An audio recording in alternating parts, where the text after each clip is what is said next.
Good morning dear students.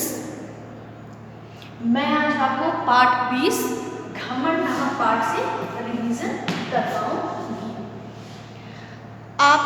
मैंने Hindi first व्याकरण का पूरा पोर्शन कंप्लीट कर दिया है। जो जो लिखना था मैंने बता दिया है।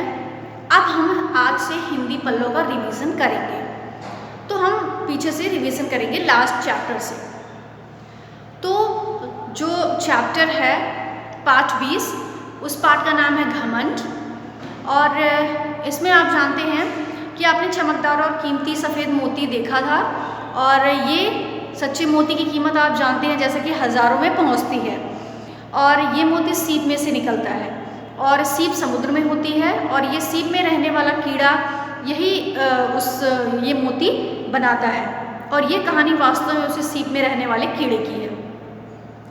तो जो ये कीड़ा था उसको अपने ऊपर बहुत घमंड था, और वो जानता था कि मेरे जैसे काम का कीड़ा संसार में कोई दूसरा नहीं है। तो रेशम का कीड़ा भी बड़े काम का होता है, मगर रेशम मोती जैसा कीमती नहीं होता। इसलिए सीप वाले कीड़े को अपने पर बड़ा नाज था, और हमेशा ही उसे इस बात का घमंड रहता था।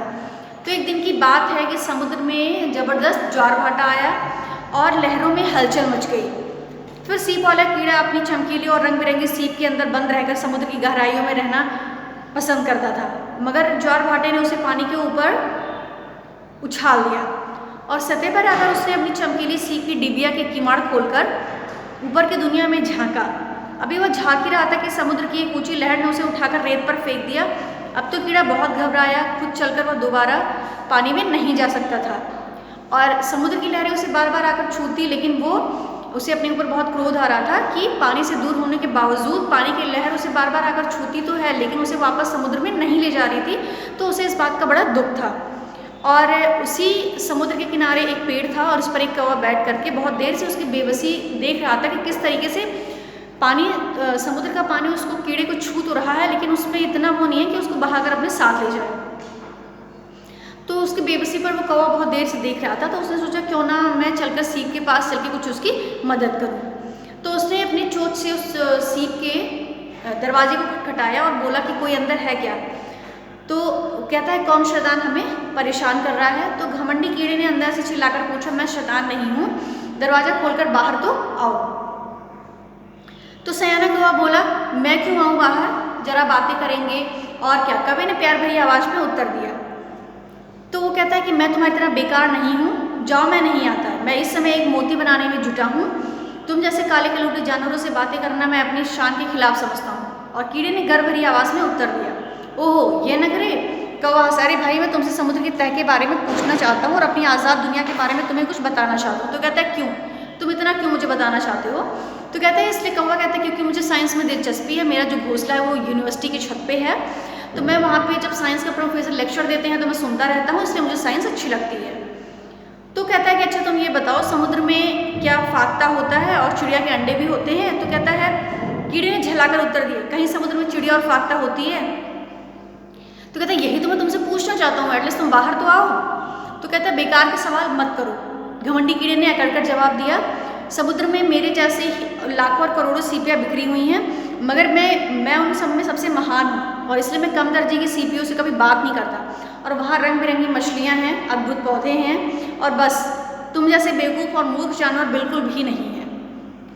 तो कहता है कि मैं मूर्ख मानने का बिल्कुल बुरा नहीं मानता, वैसे मैं मूर्ख नहीं हूँ, मैं तो कौवा हूँ, सयाना कौवा, कौवे ने हंसकर कहा। मगर तुम इस कोठरी में बंद रहकर क्या कथा बाज रहे हो यार, कृपया बाहर आओ। यार, कीड़े ने नफरत से कहा, यह यार क्या होता है, तुम्हें बात करने की भी तमीज़ नहीं है, और तुम यूं बातें कर रहे हो जैसे तुम ही समुद्र के राजा हो। बेशक मैं मोती बनाता हूँ और समुद्र मेरी ही वजह से मशहूर है, कीड़े ने उत्तर दिया। फिर तो मैं तुम्हें ज़रूर देखूंगा, कौवे ने कहा लगाया, ऐसी अद्भुत चीज़ तो मैंने आज तक नहीं देखी है। तो मुझे चीज़ कहते हो, मैं मोती बनाने वाला कीड़ा हूँ, सीप का कीड़ा। और वही सही, मगर हे महाराज बाहर तो आइए, दर्शन तो दीजिए। कौवे ने मजाक उड़ाया। कहता नहीं, दरवाज़ा नहीं खोल सकता, मैं मोती बना रहा हूँ। तो कहते मोती फिर बना लेना, दरवाज़ा तो खोलो। मैं मामूली से गरीब कौवा तुम जैसे कीमती मोती बनाने वाले कीड़े को देखना चाहता हूँ।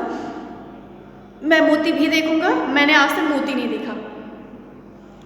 कीड़ा कहते मैंने एक बार कह दिया कि दरवाज़ा नहीं खुलेगा तो तुम्हें समझ में नहीं आता, तुम खुद को बहुत ज़्यादा सयाना समझते हो, तो दरवाज़ा खुद ही खोल लो।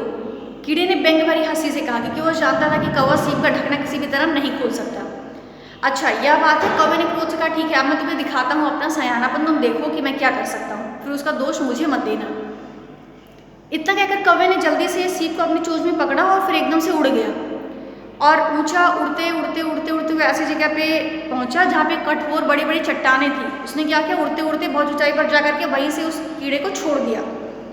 और वो जब वो छोड़ दिया तो और फौरन नीचे उतरने लगा। सीप चट्टान से टकराकर चूर चूर हो गई। तो कौवे ने सबसे पहले तो जल्दी से मोती बनाने वाले कीड़े को अपनी चोंच से दबाया और फिर एक झटके से उसके निकल गया और उसके बाद मोती को देखा जो लुढ़कता हुआ जमीन की ओर जा रहा था। उसे देखते देखते मोती चट्टान से लुढ़क कर गड़ाप से गाय के गोबर में जाकर धंस गया। कौवा खूबसूरत तथा कीमती मोती का यह अंजाम देखकर मजे से कांव कांव करता हुआ फिर से हवा में ऊंचा और ऊंचा उड़ने लगा। और यह सिराज अनवर के द्वारा लिखा गया है और इस पाठ से हमें शिक्षा मिलती है कि अहंकार हमारा सबसे बड़ा शत्रु है। तो इस पाठ का आप रिवीजन करेंगे।